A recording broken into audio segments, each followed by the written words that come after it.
I'm Sam Worcester and I'm a project officer at the Inner Northern Local Learning and Employment Network. Today I'm speaking with Matt Morton. How's it going, Matt? Good, thanks. Yep. Thanks for taking some time out of your day to speak with us here. I guess we'll get stuck into it.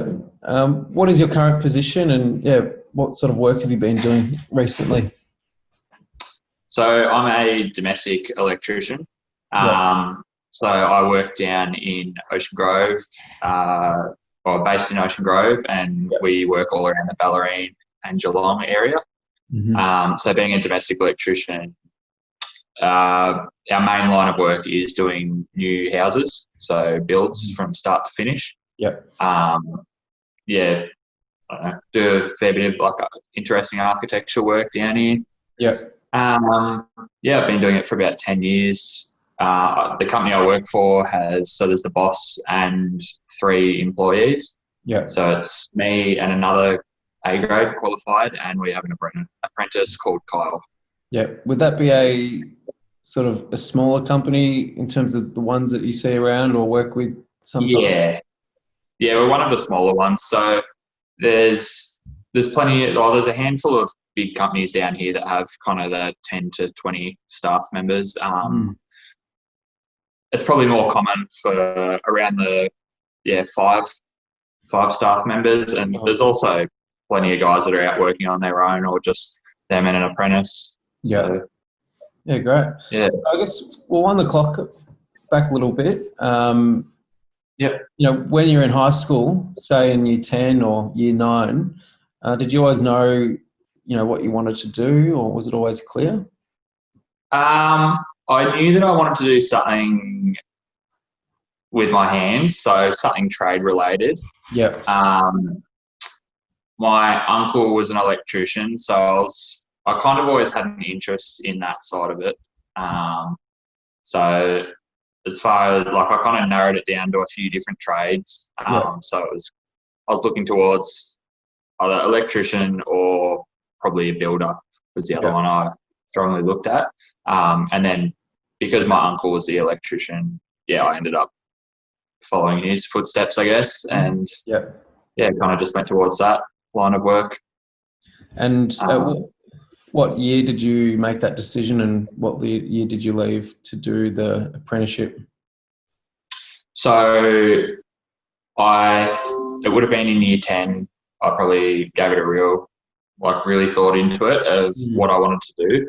And then when I was in year 10, I made the decision to go to, there's a college in Bendigo called BTEC. Yep. So Bendigo Technical Education College, which was one of the pathways for getting into trade. Some people go straight from, they'll do year 10 and move on to a trade, or others will go stay at high school and finish year 12 and then move into a trade, whereas BTEC had opened, I think, 2 years prior, and I'd heard good feedback about that. So pretty much it was, you could choose to do either VCE or VCAL. Yeah. So I chose VCE. I was one of the few people at the school that did it. Mm-hmm. I did VCE, maths, English, and electrotechnology. Mm-hmm. And then you also do other subjects just to fill in the gaps. So you're working there full time, and at colleges like that, they tee it up so you do a lot of work experience placements. Yep. So you can either find a place at the start and do all your placements with that. I think it was about 8 to 10 weeks a year they set you up for placement. Right. Or you could find 5 different places or 10 different places. You could really, Remember what those placements were called? What they were called? Yeah. I'm not sure. I went to a few different ones. So it's work experience, more or less. Was it 1 day a week? What did you do? The ones that we did, it was week-long blocks, so 5 days at a time. Right. Wasn't called structured workplace learning, was it? Very well, probably was. Because that's the project that my organisation run, and that's the project that I work on, but in the Inner Northern office in Melbourne. So there's a Bendigo equivalent to our organisation. So we work in education, the vocational education space. Yeah, okay, yeah, very well. Would have been that then. Yeah, and that's good. So and doing different placements like that.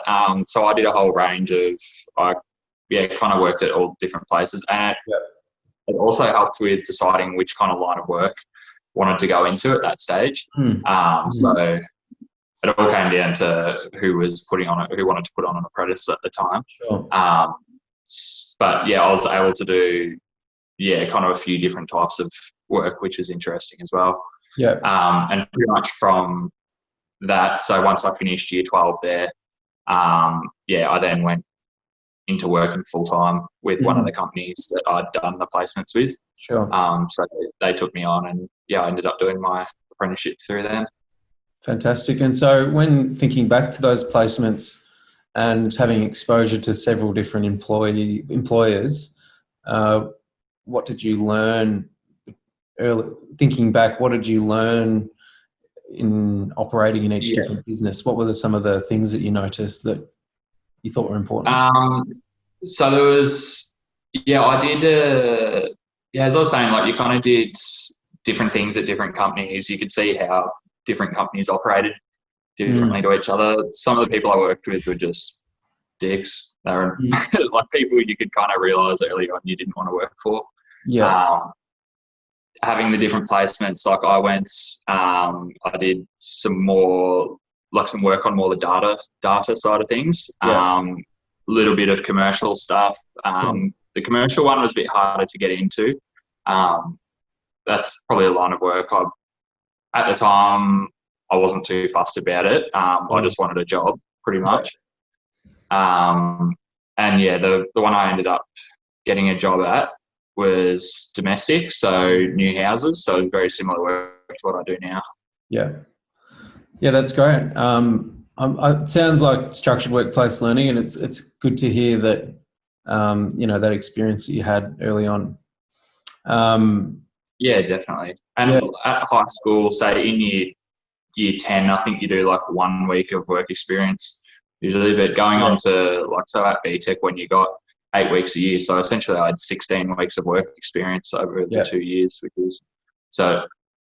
And when you're at that young age, like any hands-on experience you can get definitely helps, like 100%. Like when you do eventually, you're looking for an apprenticeship, you can have all that on your resume, all different things that you learn. So, And so thinking back to the early years, you've finished your year 11 and 12 essentially, and then you've gone into started your apprenticeship. What were some of the challenges early on, thinking back, the first few years when you were out? I was pretty lucky. The company that I worked for originally, I got along really well with the boss, and the crew that worked there were good. So work was they were all willing to teach as well, which is something I've found at other places. Some people aren't as willing to teach others, so that can get a bit difficult. It was pretty easy. One thing was apprentice wages, they can be pretty low. They've gone up a bit now, so they're more feasible. Like I think first year wage now is about $15 or something. Sure. When I was first year, it was $8.20. I think I was on. Oh, well, so that was that was about 10 years ago. So having all my I had friends in higher paying jobs, and of course you want to do stuff with them every weekend. So I guess a challenge I had through my apprenticeship, I wasn't very good at managing my money. So I was pretty much living paycheck to paycheck because I just wanted to go out and spend it all every weekend and do what all my mates were doing. So that was difficult, I guess. Managing finances, obviously, because of the entry point. What other challenges were there?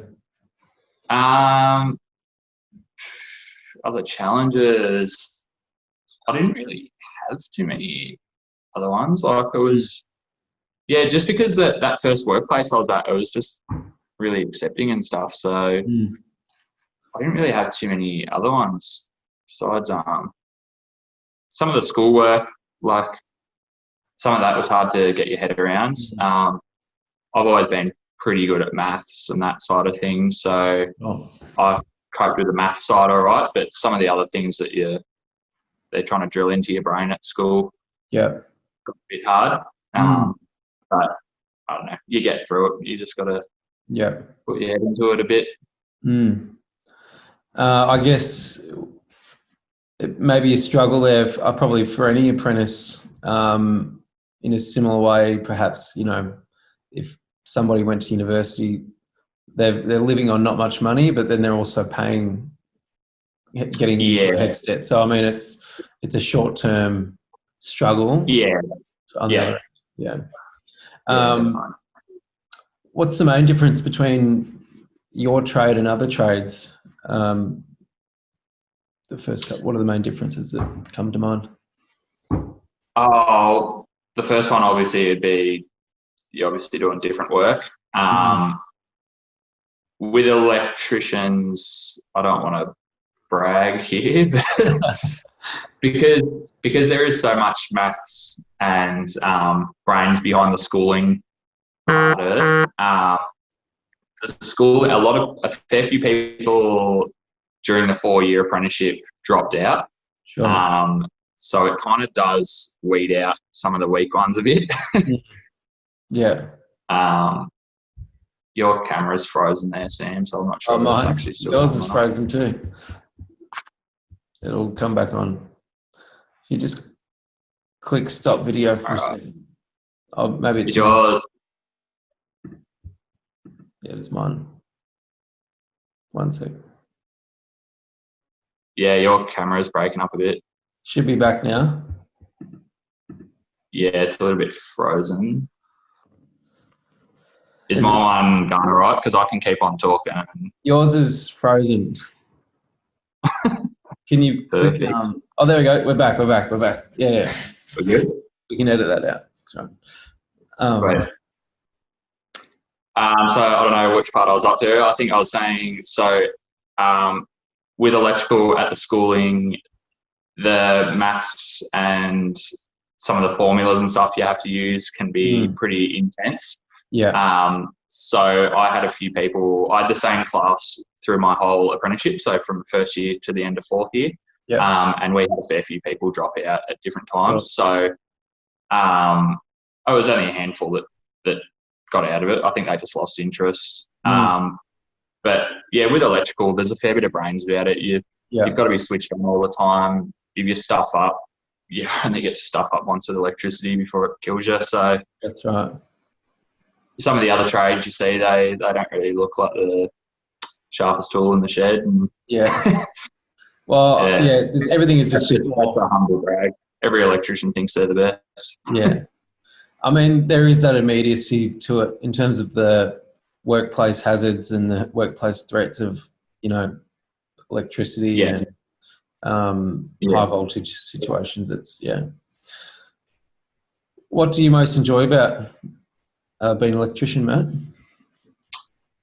So being an electrician, I like every house we go to is different. So some builders, they make the same house over and over again. The builders that we work for, there's a fair bit of architectural stuff. So all the houses are different in a way. Good combination of working outdoors and indoors. So when we're doing the underground at the start, that's obviously outdoors. You spend plenty of time out in the sun, and then also just as much inside when you're fitting off all the lights and power points and stuff. Some days you show up, you don't know what job you're gonna have thrown at you. Plenty of really interesting work, and it's a good hands-on job. And if you were to, if you knew what you knew now about the industry and the job, and you had to do it all again, what would you do differently? So probably the main thing I would do, I had a good think about this one. So I've done domestic electrical since I started. Mm-hmm. When I moved from Bendigo to Geelong, I tried to get a job at a commercial company. So a company that just does commercial work, like big, Yeah. a lot of data and stuff like that. And I found that it was, so I'm an A-grade electrician, and the work that I do is completely different to the work that they do. So a lot of the stuff they do is things that I'd never touched before, and that's a lot of stuff that I do that they wouldn't have a clue how to do. When I moved down, I got a job. I was just a casual, so I knew it was only going to be a few months. But they kind of chucked me right in the deep end. They were telling me, go and do this, and I'd say, right, well, it's something that I literally have no idea how to do that, because I've never even touched or ever been told how to do that. And no one there was willing to actually teach how to do that. Right. Being commercial, the pay is better. So it's a line of work that a lot of people do aim towards. I myself didn't actually enjoy it when I was there. So I ended up going back to domestic because it was what I knew how to do. If I knew that earlier on, I probably, once I'd finished my apprenticeships, I probably would have then gone across to, or try and get a job in commercial. Sure. So that way I was a bit more green. But because when I went there, I'd been qualified for 3 or 4 years at that stage. So they kind of expected me to know absolutely everything, which, I didn't. The other thing I would have, tried to manage my finances better. If I could go back and say something, because, as I said earlier, I was spending every cent I got paid pretty well. And I'd try and save money, but I just wasn't, because I was just trying to keep up with friends that were spending all their money. And then when you get to a stage where you start to realise that you're not a kid anymore and you're an adult, and you start to realise you don't really have much in the savings account. Becomes a bit of a worry. But I just stayed working, and we've got a house now, and that's good. Married, and all good. All's good and well now. Sorted now. Now, I guess on the same vein as that, what advice would you give your 16-year-old self, having lived, long since being that age? Probably, I don't know, those two things I just said. It would have been to maybe branch out, try different work earlier on. And probably the financial one would be, fall under that category, I think. Sure. And I'd still stay with electrical though. Like I'm happy that I did choose that path.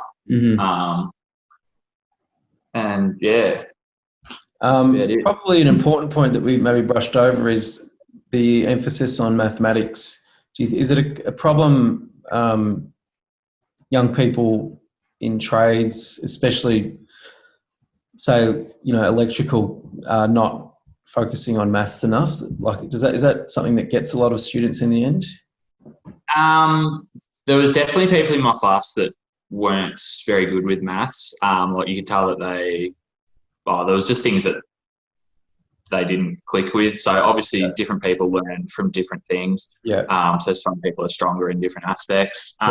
Exactly. The teachers at my trade school were pretty good at explaining through things. So if someone didn't understand something, they helped them. And there was also a helper in the class that would kind of float around, and if someone was really struggling, they'd sit down with them for a bit and talk it through with them. I'm not sure what the curriculums are in high school now with how much maths they do talk. I guess obviously, the point is they're staying maths, electrical students. But it's not essential as well. Like during the schooling side of it, they hammer it into you that you're going to be doing it every day. And when you're out on the tools, it's more hands-on than brains. Well, in my line of work, it is anyway. Once you start if you open your own business or you're running things more yourself, and you'd start to use maths more. Yeah. Now it's been 10 years, Matt, since you've been in the industry. What does the next 10 years look like? What would what would you like to see happen? So I'm in the process now of looking at going out and starting my own business. So pretty much my plan was, once I finish my apprenticeship, to work for someone for a few more years, so you can get a bit more knowledge. And also the confidence in working. So obviously, when you finish your apprenticeship or start your apprenticeship, you've got a head full of confidence. You stick around a bit longer and you realise, there is actually a lot to learn here. And then once you've learned it all, then you get confidence in your work. And I'm at this point now where I'm looking at, in the near future, starting my own business. And going out on my own for a bit.